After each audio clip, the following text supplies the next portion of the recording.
وہ ہمارے ایک دانش والے ہیں، تو انہوں نے مضمون لکھا، کئی باتیں بڑی پسند آتی ہیں۔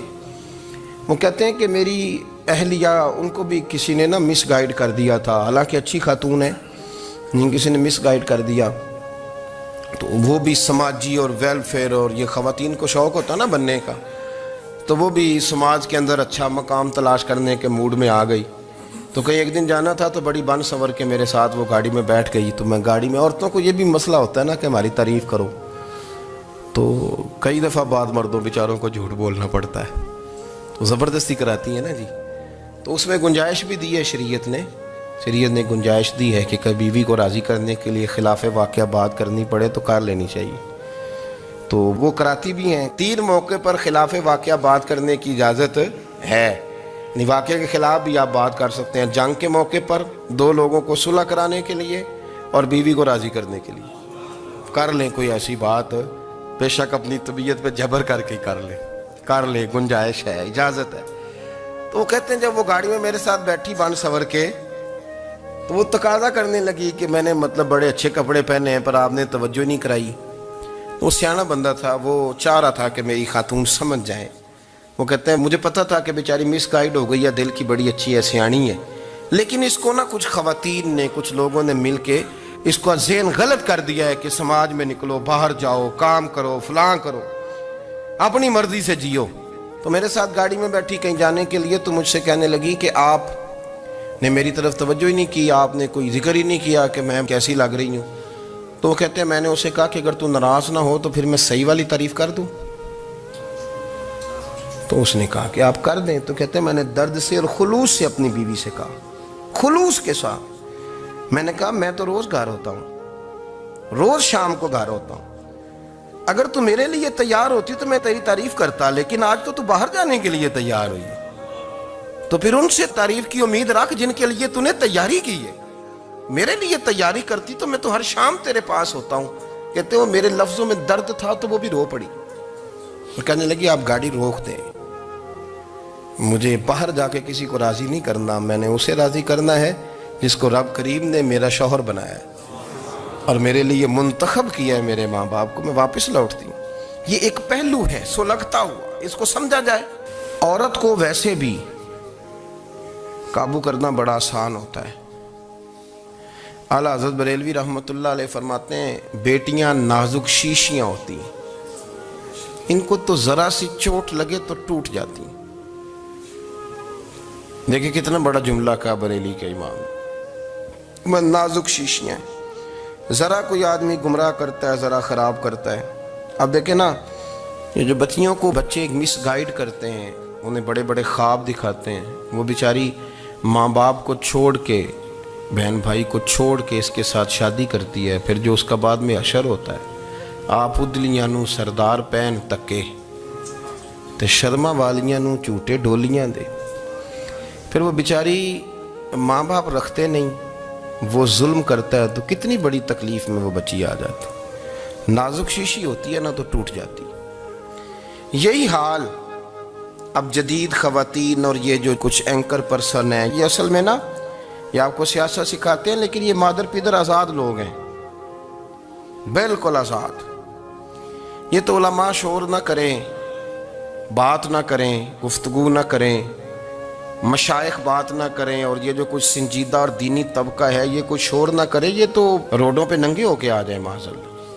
خوفناک نظریہ رکھتے ہیں یہ لوگ۔ عورت کو کہتے ہیں تیرے حقوق ہم تجھے لے کے دیں گے، مثلاً وہ کون سا حق ہے جو تم نے لے کے دینا ہے؟ میرے نبی کریم صلی اللہ علیہ وسلم نے اس کو بیٹی بھی بنایا ہے، اس کو بہن بھی بنایا ہے، اس کو ماں بھی بنایا ہے، اسے بیوی کا عالی شان رتبہ بھی عطا فرمایا ہے۔ اور چونکہ بیٹی کا بھی حق بڑا بیان کیا جاتا ہے، بہن کا بھی، ماں کا بھی، اور بیوی کے معاملے میں لوگ سمجھتے ہیں کہ زیادہ بات نہیں کرنی چاہیے، شاید مسئلہ خراب ہو جائے۔ حالانکہ نبی پاک صلی اللہ تعالیٰ علیہ وسلم نے بیوی کے بارے میں پتہ کیا فرمایا؟ فرمایا جب تم نکاح کر لیتے ہو تو اپنا ایمان محفوظ کر لیتے ہو۔ اب میں اس کی شرح نہیں کرتا، اب خود کر لیجئے گا کہ وہ ایک ایسی شخصیت ہوتی ہے کہ جس کی موجودگی میں آپ کا ایمان محفوظ ہے۔ اب میں نہیں سمجھتا کہ اس سے بڑی بات کوئی اور ہو سکتی ہے، جس کی موجودگی میں آپ کا ایمان، اور بھئی یہ حدیث پاک عرض کر رہا ہوں، نکاح جب کوئی کر لے تو اس نے اپنا ایمان مکمل کر لیا۔ اس کا معنی یہ ہوا کہ آپ کا ایمان محفوظ ہے اس کی موجودگی میں، تو اس سے زیادہ بھی، یعنی ایمان سب سے قیمتی چیز ہے نا، تو اس کے محفوظ ہونے کی وجہ حضور نے نکاح بیان کر دی۔ اب میرا خیال ہے بی بی اگر کوئی اس سے بڑا حقوق مانگے گی تو بے وقوفی کرے گی۔ اتنا بڑا درجہ نبی کریم نے اسے عطا کر دیا، اتنا بڑا مقام دے دیا کہ تو خامند کے ایمان کے محفوظ ہونے کا ذریعہ بن گئی ہے۔ عورت کو جو حقوق رسول کریم صلی اللہ تعالی علیہ وسلم نے عطا فرمائے، نبی پاک نے جو حقوق دیے، دیکھیں نا، حضرت عبداللہ ابن عمر رضی اللہ تعالیٰ عنہ کی اہلیہ بیمار تھی، تو جلدی جلدی سے وہ آئے، تو جب بہت جلدی ہو، سفر بڑا شدید تھا، تو آپ نے جلدی سے نماز ادا کی، جلدی سے چلے۔ آپ کے خادم کہنے لگے حضور خیریت ہے؟ فرمایا میری بیوی بیمار ہے۔ تو اس نے عرض کی حضور آپ کی اہلیہ بیمار ہے، تو آپ نے نماز بھی جلدی سے پڑھی، سفر بھی جلدی جلدی کیا۔ تو فرمانے لگے یہ وہ چیزیں ہیں جو ہمیں مدینے والے رسول نے سکھائی۔ آپ اس کیفیات کو سمجھیں کہ حضور صلی اللہ علیہ وسلم نے درس دیا۔ اور پھر ایک اور بہت بڑی بات، یہ فضیلت کسی اور کو نہیں دی، جو عورت کو حضور نے فضیلت دی، یہ فضیلت کسی اور کو نہیں دی۔ کبھی حضور نے فرمایا کہ تمہارا ابا تمہارے ساتھ بہت سخت رویہ کرے تو تم نے اس کو اس سختی پر داد دینی ہے؟ فرمایا چلو اگر وہ زیادتی بھی کرے تو تم نے اس کے ساتھ سلوک اچھا ہی کرنا ہے۔ لیکن آپ ایک بات کو سمجھے نا کہ بچے کے بارے میں، بیٹے کے بارے میں، بیٹی کے بارے میں فرمایا 10 سال کے ہو کے نماز نہ پڑھیں تو سختی کرو، تمہارا ڈنڈا بھی لٹکنا چاہیے۔ بہت ساری جگہوں پہ بہت سارے لوگوں کے لیے سختی کا حکم دیا، لیکن عورت کے لیے حضور نے جو جملے کہے، اصل میں ہم سمجھتے ہیں کہ یہ ایک بات ہے، مشہور ہو گئی ہے روایت حدیث، تو بس اس کے پس منظر پر اور جملوں کے حسن پر شاید معاذ اللہ غور کرنے کی ضرورت نہیں، ذرا اس لفظ کی تاثیر پر غور کریں۔ حضور نے فرمایا عورت ٹیڑھی پسلی سے پیدا کی گئی ہے، یہ ٹیڑھی ہے، کو سیدھا کرنے کی کوشش کرو گے تو ٹوٹ جائے گی۔ تو حضور پھر ہمارے لیے حکم کیا ہے؟ فرمایا جیسی ہے تم اسی کے ساتھ نبھا کرو۔ آپ سمجھیں کہ اتنا محفوظ حضور نے درجہ دے دیا بی بی کو، اتنا محفوظ کہ فرمایا غلطی بھی ہو تو میرے غلاموں تم اس کے ساتھ نبھا کرو، گزارا کر لو۔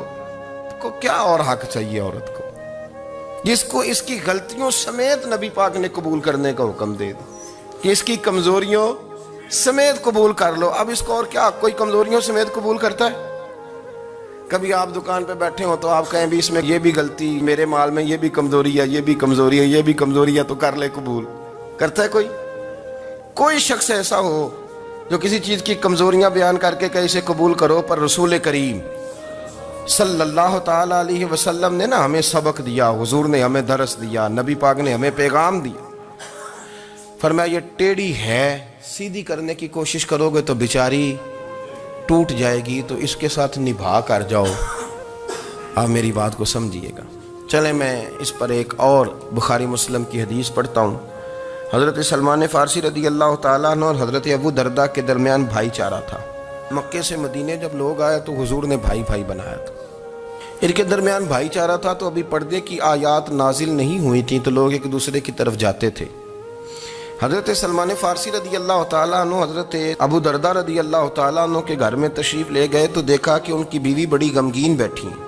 تو ہم نے فرمایا بہن کیا ہوا؟ تو کہنے لگی تمہارے بھائی کو دلچسپی کوئی نہیں رہی، ہر روز روزہ رکھ لیتا ہے اور ساری رات نفل پڑھتا ہے۔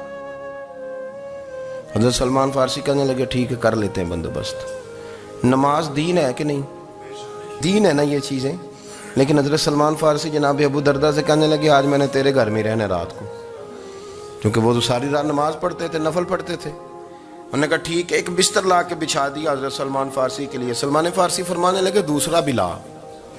کہا وہ کیا کرنا ہے؟ فرمانے لگے تو نے بھی سونا ہے، میں نے بھی سونا ہے، تو نے بھی سونا ہے، عشاء پڑھیں گے اور پھر دونوں سوئیں گے۔ کہا میں نے تو نماز پڑھنی ہے۔ فرمایا تہجد کے وقت اٹھ کے پڑھیں گے، اللہ کے رسول بھی رات آخری حصے میں جا کے نماز پڑھتے ہیں۔